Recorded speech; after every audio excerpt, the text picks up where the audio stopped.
இப்போ நம்ம பார்த்துட்ருக்கிறது யூனிட்டி. இதில் வந்துட்டு இம்போர்ட்டிங் மெயின் சப்ஜெக்ட் தான் நம்ம பார்க்க போகிறோம். ஸோ இம்போர்ட் எப்படி பண்ணுறதுங்கிறத நம்ம இன்றைக்கி பார்க்க போகிறோம். ஆல்ரெடி போன கிளாஸில் பார்த்திங்கன்னா ஒரு பிளேடை வந்துட்டு நான் பண்ணுறேன்னு சொல்லியிருந்தேன், ரொட்டேட் பண்ணுற மாதிரி உங்களுக்கு பண்ணி காட்டினேன். ஸோ அதுக்கப்புறம் நான் அதில் 10 ஃப்ரேமுக்கு நான் எடுத்து வச்சுருக்கேன். ஸோ அது கிளாஸ் ரொம்ப நீளமாக போகக்கூடாதுங்கிறதுக்காக நான் சிம்பிளாக உங்களுக்கு எக்ஸ்பிளைன் பண்ணிட்டு நான் அதுக்கப்புறம் 10 ஃப்ரேம் எடுத்து வச்சுருக்கேன். ஸோ இதை எப்படி இம்போர்ட் பண்ணுறோம் அப்படிங்கிறத நம்ம பார்க்க போகிறோம். ஸோ மெயின் சாஃப்ட்வேருக்குள்ளே இப்போ பார்க்கலாம். அசெட்டுன்னு இருக்குது பார்த்தீங்களா, இதுதான் நம்ம எல்லாமே போடுற இடம். ஸோ இங்கே தான் போட போகிறேன். இதில் ஒரு நியூ ஃபோல்டர் க்ரியேட் பண்ணி வச்சுருக்கேன். அதை நான் டெலீட் பண்ணிடுறேன். உங்களுக்கு நான் மறுபடியும் க்ரியேட் பண்ணுறேன். ஸோ சீன் இருக்கும். இதெல்லாம் வந்துட்டு இல்லைனாலும் கவலைப்பட தேவையில்ல. ஜஸ்ட்டு அசெட்டில் போயிட்டு ஒரு ஃபோல்டர் க்ரியேட் பண்ணிக்கோங்க. இல்லைனா ஃபஸ்ட்டு நான் அதை தூக்கி போட்டுறேன், அதுக்கப்புறம் க்ரியேட் பண்ணி காட்டுறேன். ஸோ இப்போ இம்போர்ட் எப்படி பண்ணுறதுனா ஜஸ்ட்டு ட்ராக் அண்ட் ட்ராப் தான், ரொம்ப சிம்பிள் தான். இப்போ நான் ஃபஸ்ட்டு ஃப்ரேமை ட்ராக் அண்ட் ட்ராப் பண்ணுறேன். ஸோ இப்போ பார்த்தீங்கன்னா இங்கே பிளேடு வந்துடுச்சு.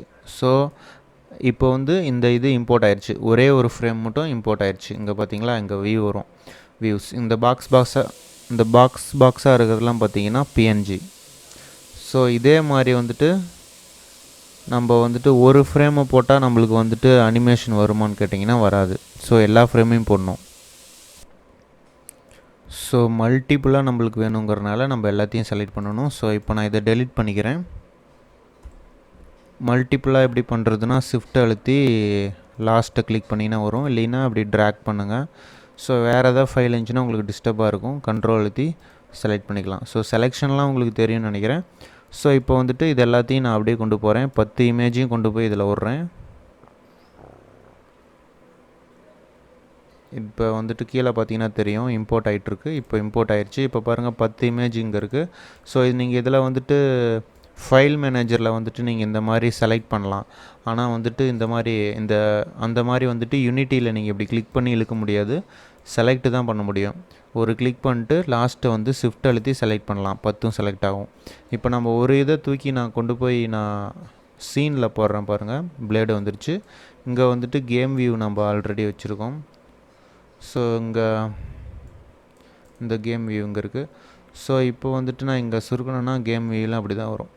ஸோ இப்போ இது வந்து ஒரு ஃப்ரேம், நம்மளுக்கு வந்து பிளேடு சுற்றணும், இங்கே வந்து சுற்றவே இல்லை. ஸோ சுற்றுனுச்சுன்னா தான் நம்மளுக்கு வந்துட்டு அந்த ஒரு ரியாலிட்டி கிடைக்கும். ஸோ இது வந்து சுற்றலை. ஸோ அப்படின்னா என்ன பண்ணணுன்னா ஒன்று மட்டும் தூக்கி நம்ம போடக்கூடாது. நம்ம இங்கே போட்டாலும் ஒன்று தான், இங்கே போட்டாலும் ஒன்று தான்.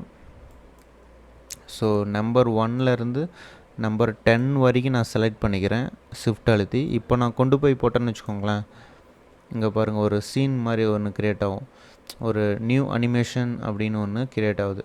ஸோ நம்ம ஆல்ரெடி க்ரியேட் பண்ண ஃபோல்டரில் இந்த மாதிரி ஒரு நியூ அனிம்னு வருது.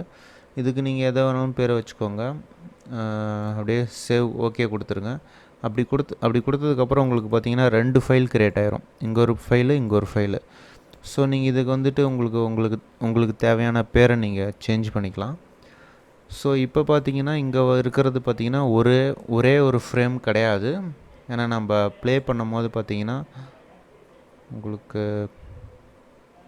இது சுற்றணும், பார்த்தீங்கன்னா சுற்றுது பார்த்தீங்களா. ஸோ இப்போ வந்துட்டு 10 ஃப்ரேமும் நம்மளுக்கு சுற்றுது.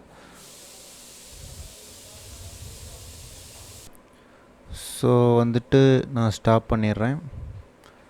ஸோ இதை வந்துட்டு இந்த மாதிரி நீங்கள் 2 க்ரியேட் ஆகிடுச்சு, இது என்னன்னு தெரியல அப்படின்னு கவலைப்பட வேணாம். இது ரெண்டும் வந்துட்டு அனிமேட்டர்னு சொல்லுவாங்க. ஸோ இந்த ரெண்டும் ரொம்ப இம்பார்ட்டன்ட், அனிமேட்டர், இது அனிமேஷன். ஸோ அதுக்கு ரெண்டுத்துக்கும் நம்ம ரீநேம் பண்ணிவிட்டு அதில் எப்படி வந்துட்டு நம்ம கோடிங் பண்ணுறதோ இல்லை வந்துட்டு அந்த அனிமேஷனில் போயிட்டு நம்ம எப்படி ஃப்ரேம்ஸ்லாம் பார்க்குறது, இதுக்குள்ளே என்ன நடக்குதுங்கிறத நம்ம எப்படி பார்க்குறது அப்படிங்கிறத, அப்புறம் ரைட் சைடில் என்னெல்லாம் அது செலக்ட் பண்ண வருது அப்படிங்கிறது எல்லாத்தையும் வந்து நெக்ஸ்ட் கிளாஸில் பார்க்கலாம். ஒரே கிளாஸில் பார்த்து அவங்கள குழப்பிடும். ஸோ இப்போதைக்கு இம்போர்ட்டில் எப்படி பண்ணுறோம், இதில் வந்துட்டு ஒரு ஃபைலை தூக்கி போட்டால் எப்படி வருது, ஒட்டுக்கா எல்லா ஃபைலையும் தூக்கி போட்டால் இப்படி வந்துட்டு வந்துடுது. ஸோ இந்த மாதிரி வந்ததுக்கப்புறம் நீங்கள் வந்துட்டு இன்னொன்று பண்ணுங்கள், அரேஞ்ச்மெண்ட் பண்ணுங்கள். இதில் வந்துட்டு ரைட் கிளிக் பண்ணிவிட்டு க்ரியேட் போயிட்டு ஃபோல்டர்னு மேலே இருக்கும், ஃபோல்டர் கொடுத்துருங்க. கொடுத்துட்டு பிளேடுன்னு ஒரு ஃபோல்டர் போட்டுடுறேன். பிளேடு இமேஜ் அப்படின்னு ஒன்று க்ரியேட் பண்ணிடுறேன். இப்போது இந்த இதெல்லாம் வந்துட்டு கண்ட்ரோல் செலக்ட் பண்ணிட்டு கண்ட்ரோல் அழுத்தி ஒன்று ஒன்றா செலக்ட் பண்ணுறேன். ட்ராக் அண்ட் ட்ராப் பண்ணுறேன். இப்போ பார்த்தீங்கன்னா பிளேடுக்குள்ளே போனால் இமேஜ்லாம் தனியாக இருக்குது. அசல்ட்டை கிளிக் பண்ணிங்கன்னா வெளியே வந்துடும். இப்போது இந்த ரெண்டும் வந்துட்டு நம்ம க்ரியேட் பண்ண அனிமேட்டர். இதுக்கு ரெண்டு இதுவும் ரீநேம் பண்ணிவிட்டு அதுக்குள்ளே என்னெல்லாம் இருக்குதுங்கிறத நம்ம நெக்ஸ்ட் கிளாஸில் பார்க்கலாம். So thank you friends.